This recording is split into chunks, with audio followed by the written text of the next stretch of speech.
Leitura da página 128 a 134. Enfim, não existe socorro nessa tempestade. Não há o que fazer, senão aguardar a misericórdia de Deus que repentinamente com uma só palavra, ou por meio de uma circunstância imprevista, afasta todas essas aflições tão de repente que parece nunca ter havido nenhuma névoa naquela alma. E ela fica cheia de sol e de grande consolação. Como quem sobreviveu a uma batalha perigosa e alcançou a vitória, louva a nosso Senhor, pois sabe que foi Ele quem lutou por ela. E reconhece que certamente não tinha recursos para lutar. De fato, parecia-lhe que todas as armas com que podia se defender estavam nas mãos do seu adversário. Assim ela vê claramente a sua miséria e o pouquíssimo que podemos fazer por nós mesmas, se o Senhor nos desampara. Ela nem precisa meditar para compreender isso. A experiência de ver-se totalmente incapacitada lhe faz entender que não somos nada e como somos miseráveis. Apesar de toda essa tormenta, a alma não ofende a Deus, nem o faria por coisa nenhuma deste mundo. Por isso, acredito que deve permanecer todo esse tempo na graça de Deus. Mas aqui a graça está tão escondida que ela não consegue sentir nem uma pequena centelha de seu amor por Deus, tampouco que o amou um dia. Se fez algum bem, ou se Sua Majestade lhe fez alguma graça, tudo lhe parece sonho e fantasia. Os pecados, este sim, vê com certeza que fez muitos. Ó Jesus, como dói ver uma alma assim desamparada! E quão pouco lhe ajuda qualquer consolação do mundo! Se algum dia vocês passarem por isso, irmãs, não pensem que os ricos e os que vivem em liberdade terão melhor remédio para esses momentos. Não, não. Penso que a situação deles é comparável à dos condenados à morte aos quais fossem oferecidos todos os prazeres do mundo. Nenhum lhes daria alívio. Ao contrário, aumentariam o seu pesar. Aqui também é assim. Essas aflições vêm do alto, e contra elas nada podem as consolações da terra. Quer este grande Deus que reconheçamos a sua divina realeza e a nossa miséria humana. Entender isso é fundamental para o que direi depois. E que fará a pobre alma quando esse estado se prolonga por vários dias? Se reza, é como se não rezasse. Não encontra consolo na oração porque ela não lhe penetra o interior. Nem sequer entende o que está recitando, embora reze vocalmente. Enfraquecidas, as faculdades da alma não lhe permitem fazer oração mental, de jeito nenhum. Estar só é imenso mal. E se lhe fazem companhia ou lhe falam é outro tormento. Por mais que se esforce para não atrair as atenções, anda tão abatida e com tal aspereza que todos notam. Saberá dizer o que tem? É inexprimível. São aflições e sofrimentos espirituais sem explicação. O melhor remédio não digo para pôr fim a essa angústia, pois desconheço, mas para que se possa suportá-la, é ocupar-se em obras de caridade e atividades exteriores, e esperar a misericórdia de Deus que nunca falta aos que confiam nele. Seja para sempre bendito. Amém. Há outro tipo de tribulações exteriores que são produzidas por demônios. Como na maioria das vezes não são muito frequentes nem muito penosas, não há razão para falar delas. Por mais que incomodem, não chegam a incapacitar assim as faculdades da alma, a meu ver. Tampouco perturbam tanto a alma, já que a razão ainda é capaz de ver que eles não podem fazer mais do que o Senhor lhes permite. Enquanto a razão está no comando, tudo é pouco comparado às aflições que acabei de relatar. Trataremos ainda de outras aflições interiores nestas moradas, quando falarmos dos diversos tipos de orações e graças do Senhor. Algumas produzem maiores padecimentos que as já descritas, como se verá pelo estado em que deixam o corpo. Apesar disso, não merecem ser chamadas de tribulações. Na verdade, são grandes graças do Senhor. Quem as recebe entende que são favores muitíssimo superiores aos seus merecimentos. Essas grandes aflições vêm pouco antes de se entrar nas sétimas moradas. Seguem-se ainda muitas outras, das quais mencionarei apenas algumas, porque todas seria impossível. Mas não vou tentar explicar o que são, porque vêm de outra linhagem muito mais alta.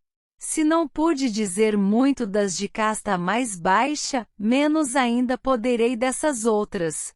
O Senhor nos dê para tudo o seu favor, pelos méritos de seu Filho. Amém. Capítulo 2. Trata de algumas maneiras muito sublimes pelas quais nosso Senhor desperta a alma, onde aparentemente não há nada que temer. Pode parecer que nos esquecemos da nossa pombinha. Não é verdade, pois as aflições que mencionei a fazem levantar voo mais alto. Comecemos então a ver como o Senhor se entende com ela. Antes de firmar o compromisso de noivado, o Senhor lhe concede a graça de desejá-lo por meios tão refinados que a própria alma não compreende. Como poderei descrevê-los às irmãs que ainda não passaram por isso? São impulsos vindos do mais íntimo da alma, tão suaves e sutis que não sei a que comparar. É bem diferente de tudo que podemos experimentar aqui neste mundo, diferente até mesmo dos gostos espirituais de que falei. Muitas vezes, estando a pessoa distraída e sem pensar em Deus, Sua Majestade a desperta como um cometa veloz ou um trovão, embora não se ouça nada. A alma percebe claramente que foi um chamado de Deus. Entende tão bem que algumas vezes, em especial nos começos, estremece e até incomoda-se, conquanto não seja nada que lhe doa. Sente-se ferida saborosissimamente, mas não sabe quem a feriu nem como. Reconhece sem dúvida que é coisa preciosa e jamais queria sarar daquela ferida.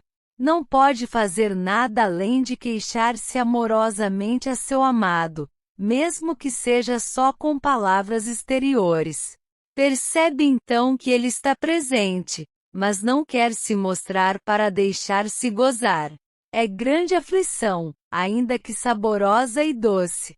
Não queria senti-la, mas não pode evitar. Tampouco queria jamais ficar sem ela, pois a contenta muito mais que o êxtase saboroso e sem aflição da oração de quietude. Estou me desdobrando, irmãs, para explicar-lhes essa operação de amor, e não sei como.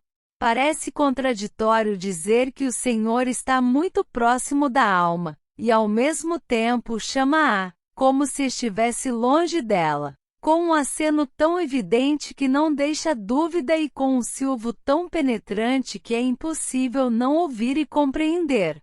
Creio que quando ele lhe fala assim, sem palavras, a partir das sétimas moradas, toda a gente que está nas outras moradas do castelo, não ousa mover-se. Ó meu poderoso Deus, como são grandes os vossos segredos, e quanta diferença entre as coisas do Espírito Santo e tudo que podemos ver e entender nesta vida. Nada deste mundo se compara a essa graça que, no entanto, é tão pequena comparada a outras muito maiores que operais nas almas. Deus opera de maneira tão grandiosa que a alma se desfaz em desejos. Mas não sabe o que pedir porque sente claramente que o Senhor está com ela. Vocês poderão dizer, se é assim que mais deseja, por que sofre? Que benefício maior pode esperar? Não sei. Sei que essa dor parece lhe penetrar as entranhas. E quando ele arranca a seta que a fere, é como se verdadeiramente levasse junto suas vísceras, tal é o amor que sente. Estava pensando agora. Deste braseiro ardente que é o meu Deus deve saltar sobre a alma uma centelha que a faz sentir aquele fogo. Mas como não é suficiente para aniquilá-la, ela experimenta um misto de dor e prazer que, por sua vez, resulta naquela operação. Acho que essa é a melhor comparação que já fiz. Essa dor saborosa, e não é dor, não se fixa em nenhuma criatura. Às vezes dura um bom tempo, outras de pronto se acaba, segundo a vontade do Senhor, pois não pode ser controlada por nenhum artifício humano. E mesmo quando se prolonga não é contínua, mas vai e volta em intervalos seguidos. Enfim, jamais se detém. Por isso, nunca termina de abrasar a alma. Tão rápido como acende, a centelha se apaga. E a alma fica com desejo de tornar a padecer aquela dor amorosa. Aqui não há dúvida. Não pensem que seja algo produzido pela natureza nem causado por melancolia, nem engodo do demônio, ou devaneio. Fica muito claro que é um impulso interior vindo de onde está o Senhor, que é imutável. É muito diferente de outras devoções nas quais o grande embevecimento produzido pelo deleite espiritual nos faz duvidar.